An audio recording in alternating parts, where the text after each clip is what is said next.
ಈ ಬೂದುಗುಂಬಳಕಾಯಿ ಜ್ಯೂಸನ್ನು ಕುಡಿಯೋದ್ರಿಂದ ನಮ್ಮ ಬಾಡಿ ಡಿಟಾಕ್ಸ್ ಆಗುತ್ತಂತೆ, ವೆಯ್ಟ್ ಲಾಸ್ ಆಗುತ್ತಂತೆ. ಇದು ಸತ್ಯನಾ ಅಂತಕ್ಕಂಥದ್ದು. ಈ ಬೂದುಗುಂಬಳಕಾಯಲ್ಲಿ ಏನಿದೆ ಅಂತ ನೋಡೋದಾದರೆ 96% ನೀರಿನ ಅಂಶ ಇರ್ತದೆ. ನೆಕ್ಸ್ಟ್ ಇನ್ನು ಉಳಿದಿರ್ತಕ್ಕಂಥದ್ದು 4% ಅದೇನಂತಂದರೆ ಫೈಬರ್ ಅಂಶ ಇರುತ್ತೆ. ಇದು ಬಿಟ್ಟರೆ ಕೆಲವೊಂದು ಸ್ವಲ್ಪ ಮಿನರಲ್ಸ್ ಇರುತ್ತೆ ಅಂತ ಹೇಳ್ತಾರೆ, ಬಟ್ ತುಂಬಾ ಕಡಿಮೆ ಪ್ರಮಾಣದಲ್ಲಿ, ಅಂದರೆ ಆಲ್ಮೋಸ್ಟ್ ಝೀರೋ ಅನ್ನೋ ಮಟ್ಟಿಗೆ ನೆಗ್ಲಿಜಿಬಲ್ ಅಮೌಂಟ್ ಆಫ್ ಮಿನರಲ್ಸ್ ಇರುತ್ತೆ. ಅಂದರೆ ಇರ್ತಕ್ಕಂಥದ್ದು ನೀರು ಮತ್ತು 4% ಫೈಬರ್ ಮಾತ್ರ. ಈ ಫೈಬರ್ ಯಾವುದ್ರಲ್ಲಿ ಇರುತ್ತೆ ಅಂತ ನೋಡೋದಾದರೆ ಈ ನೋಡಿ, ಸಿಪ್ಪೆನಲ್ಲಿ ಫೈಬರ್ ಇರುತ್ತೆ. ನೀವು ಜ್ಯೂಸ್ ಮಾಡ್ಕೊಂಡು ಕುಡಿತಿದ್ದೀರಾ ಅಂದರೆ ಸಿಪ್ಪೆನ ಹಾಕೋದಿಲ್ಲ, ಅದಕ್ಕೆ ಸಿಪ್ಪೆನ ತೆಗೆದುಬಿಟ್ಟು, ಅಂದರೆ ತಿರುಳನ್ನು ಮಾತ್ರ ಕಟ್ ಮಾಡಿ ತೆಗೆದು ಜ್ಯೂಸ್ ಮಾಡ್ಕೊಂಡು ಯೂಸ್ ಮಾಡ್ತೀರಾ.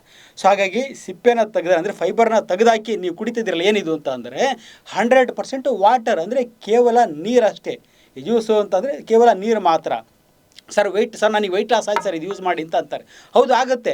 ಯಾಕಂದರೆ ನೀವು ಇದರ ಒಂದು ಜ್ಯೂಸ್ ಕುಡಿತೀರಾ ಅಂದರೆ ಒಂದು ಗ್ಲಾಸ್ ನೀರು ಕುಡಿತೀರಾ, ನೀವೇನು ಊಟ ಮಾಡೋದಿಲ್ಲ, ಬೆಳಿಗ್ಗೆ ಖಾಲಿ ಹೊಟ್ಟೆಯಲ್ಲಿ ಇರ್ತೀರಾ, ಕೇವಲ ಒಂದು ಗ್ಲಾಸು ಜ್ಯೂಸನ್ನು ಕುಡಿತೀರಾ, ಏನು ಬ್ರೇಕ್ಫಾಸ್ಟ್ ಮಾಡೋದಿಲ್ಲ. ಅಂದರೆ ಒಂದು ಮೀಲನ್ನು ನೀವು ಸ್ಕಿಪ್ ಮಾಡಿದಾಗ ಆಗುತ್ತೆ. ಡೆಫಿನೆಟಾಗಿ ಯಾವಾಗ ಒಂದು ಊಟವನ್ನು ನೀವು ಸ್ಕಿಪ್ ಮಾಡ್ತೀರೋ ಡೆಫಿನೆಟಾಗಿ ನಿಮ್ಮದು ವೆಯ್ಟ್ ಲಾಸ್ ಹಾಗೇ ಆಗುತ್ತೆ.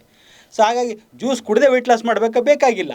ಜ್ಯೂಸ್ ಬದಲಿ ಒಂದು ಗ್ಲಾಸ್ ನೀರನ್ನು ಕುಡಿದುಬಿಟ್ಟು ಬೆಳಗ್ಗೆ ಒಂದು ಮೀಲನ್ನು, ಬೆಳಗ್ಗೆ ಬ್ರೇಕ್ಫಾಸ್ಟನ್ನು ನೀವು ಸ್ಕಿಪ್ ಮಾಡಿದರೂ ಕೂಡ ನಿಮ್ಮ ವೆಯ್ಟ್ ಲಾಸ್ ಆಗುತ್ತೆ, ನಿಮ್ಮ ಬಾಡಿ ಕೂಡ ಡಿಟಾಕ್ಸ್ ಆಗುತ್ತೆ.